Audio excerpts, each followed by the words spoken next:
안녕하세요. 제이슨입니다. 오늘은 슈드죠. 슈드 ETF 찰스 슈왑에서 운용하는 그런, 딱히 요즘은 배당 센 애들이 너무 많아서 뭐 8%, 10% 이런 애들이 있어서 고배당이라고 하면 좀 그렇지만, 좀 장기적으로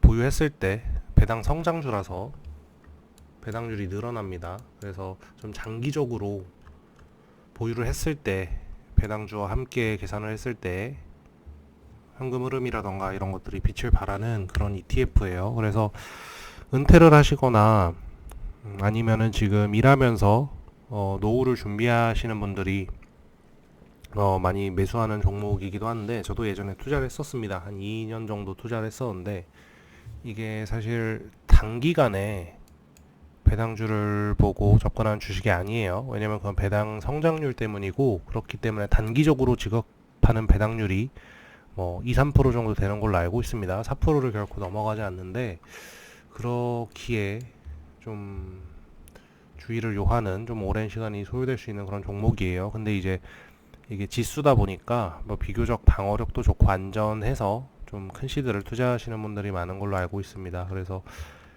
차트적인 관점으로 좀 접근을 해보려고 해요.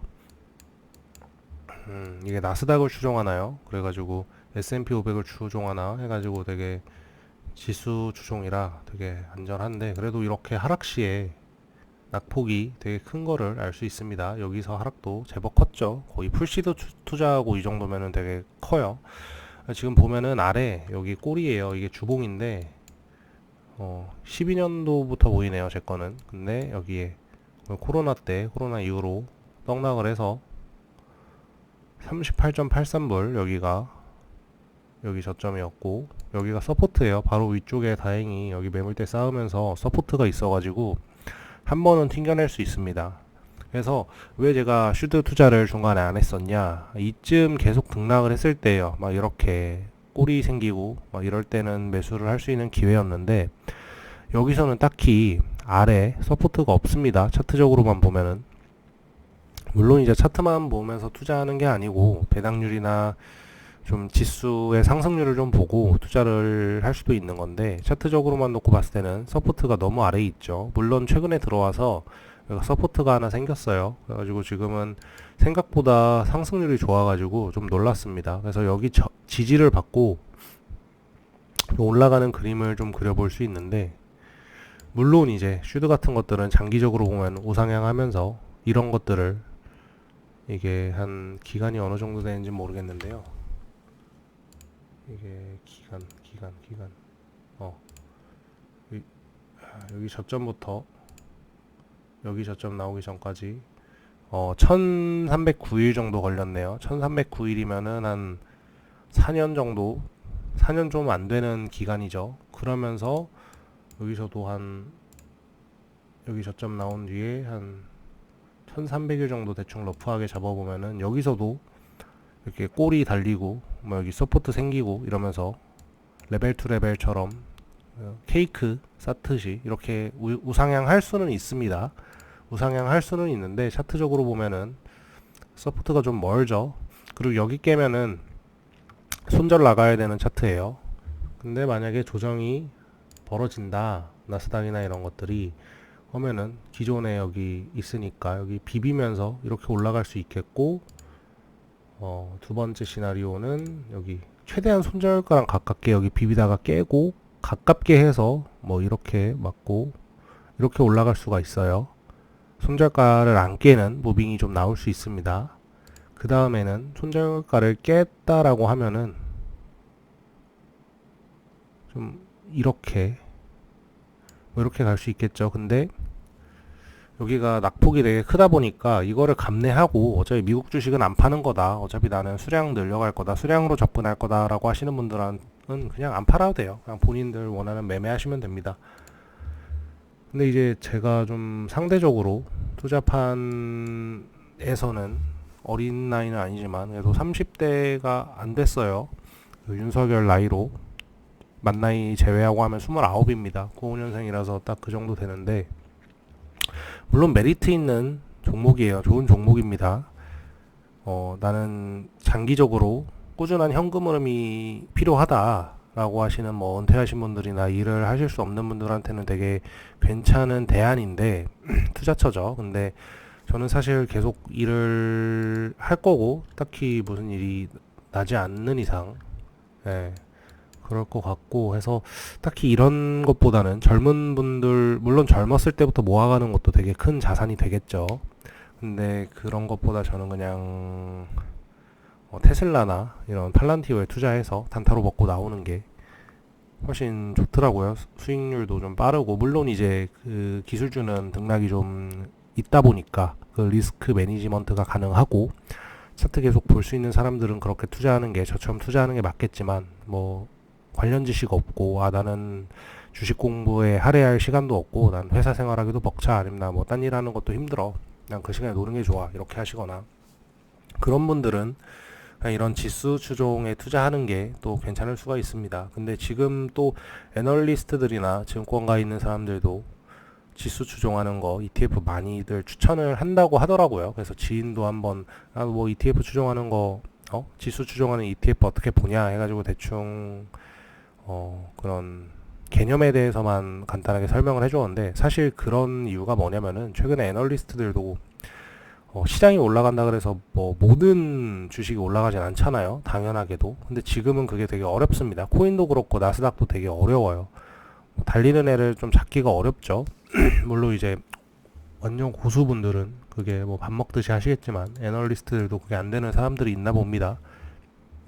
그래서 그런 지수를 많이 투자를 하고 최근에 유튜브나 블로그 이런 데서도 지수 추정이 되게 붐이 왔었죠. 그래서 많이 투자도 좀 하시고 근데 그게 시각적으로 그런 것들을 분석을 할 때 미래에 뭐 20년 뒤에는 이만큼 배당을 받는다라는 것이 이제 시각적으로 인지가 되니까 좀 더 이제 구미가 당기는 그런 상황이라고 생각을 합니다. 사실 그 안에 뭐 물론 이제 뭐 한 20년 투자 얼마 몇 억을 20년 투자해가지고 뭐 몇백씩 받고 한 1,000만 원씩 받고 하는 것도 괜찮은데 사실 화폐 가치 하락률 고려해 보면은 그냥 성장주 잘 잡고 이런 것들 잘 매수해서 팔아서 세금 낼 거 내고 그냥 빨리 뭐 부동산이나 뭐 비트코인이나 이런 것들로 치환을 하는 게 교환을 해서 갖고 있는 게 좀 더 이득 아닐까. 그리고 이제 앞으로는 뭐 디플레이션에도 좀 대비를 해야 되지 않나라는 생각이기 때문에 과도기에 있다라고 생각을 해요. AI 붐이 와가지고 정말 기업들의 수익이 많이 늘어나고 이제 더는 사람이 최소한의 노동으로 이제 누리는 삶을 살 수 있는 그런 시기와 지금 시기에는 간극이 좀 있죠. 뭐 시기가 길 거라고는 생각하지 않습니다.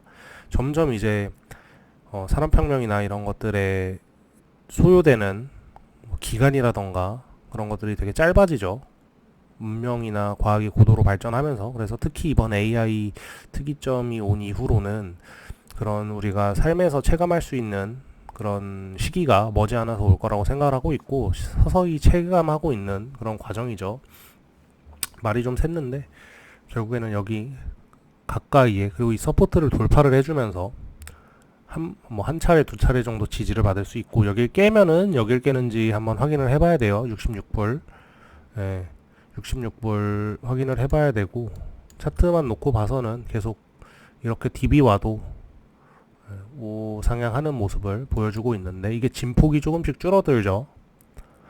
컸는데 여기서 좀 더 줄어들고 여기서 좀 더 줄어들고 결국에는 이제 상승률에 좀 더 제한이 있을 수 있다라는 생각도 해보고 만약에 매수를 해야 된다라고 하면 여기가 서포트니까 여기서 매수하고 이 중간에는 아까 말씀드렸다시피 뭐 딱히 지지 구간이랄 게 없습니다. 그래서 많이 열려 있죠. 그래서 만약에 정말 큰 하락이 와서 조정 아닌 하락이 와서 나스닥이 엄청 많이 빠진다.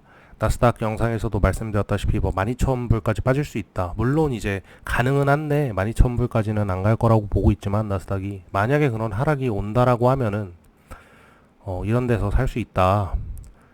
뭐 사실 살 자리가 많지는 않습니다. 그래서 이러한 슈드 같은 상품들은 좀 리스키하지만 DCA보다는 뭐 적립식 투자를 하기보다는 거치형으로 모멘텀 투자를 해서 이렇게 타점 나올 때 이런 데나 뭐 이런 데 가깝게나 이런 데서 타점 나올 때 한 방에 사야 됩니다. 왜냐면은 이런 것들은 거치식으로 사야 비로소 이 종목이 갖고 있는 장점을 최대한 끌어낼 수 있다라고 생각을 하기 때문에, 이게 배당 성장이면은 투자하는 입장에서의 무기는 시간이 될 수 있거든요. 내가 뭐 에버리지로 산다, 다 뭐 다른 사람처럼 한 80살, 100살까지는 산다라는 게 보통 사람들의 인식이잖아요. 그러면은 내가 지금부터 그 노후를 준비하기 위해서, 뭐 제가 만약에 30살이다 하면은 60살엔 나는 퇴할래, 뭐 한 30년간의 시간이 있어요. 그럼 개미는 시간이 무기이기 때문에 최대한의 효율을 뽑으려면 DCA 하는 것보다는 목돈을 예치하는 방법으로 하는 것이 훨씬 효율적이다. 그래서 이런 것들은, 분할 매수는 이제 하락장에서 뭐 기술주나 이런 것들이나 뭐 QQQ 이런 거 분할 매수할 수 있겠죠. 근데 이런 것들은 분할 매수보다는 한 번에 적립식으로, 거치식으로 하는 게 좀 더 효율적이라고 봅니다. 물론 상황이 그렇게 안 돼서 DCA 하시는 분들도 계실 수 있고, 근데 그런 분들은 이런데 만약에 이걸 굳이 내가 매수를 해야 된다고 하면 전 여기 가까이 왔을 때 한번, 나머지는 여기서 살 것 같습니다. 여기 안 오면 그냥 이것만 들고 가는 거죠. 여기 매수한 분만큼만. 그래서 이런 것들은, ETF 같은 경우는 매수 자리가 쉽지 않다. 그냥 차트만 보면은 이런 서포트나 이런 것들을 안 보고, 인밸리데이션 레벨 이런 것들을 안 보고 여기랑 여기 접근을 해버리게 되면은 그냥 우상향 하는구나 하면서 그냥 막 살 수가 있어요. 이건 뭐 한 300 들어왔는데 200 사야겠다, 이렇게 하실 수 있어요. 물론 그게 잘못된 투자는 아닌데, 본인이 본인의 상황을 좀 객관화하셔서 내가 해야 되는 투자를, 물론 이제 투자의 정답은 없고 100%는 없지만 내가 효율적으로 해야 되는 투자를, 내 경제적 상황과 내 현실적인 삶에 맞는 투자를 먼저 찾는 게 투자의 첫 번째 요소라고 생각을 합니다. 그래서 저는 개인적으로 투자를 하다가 지금 안 하고 있고요. 지금은 그냥 뭐 중장기 스윙으로 접근을 하고 있고, 그리고 또 제가 미국 주식 모으는 계좌가 따로 있습니다. 거기는 그냥 안 건드려요.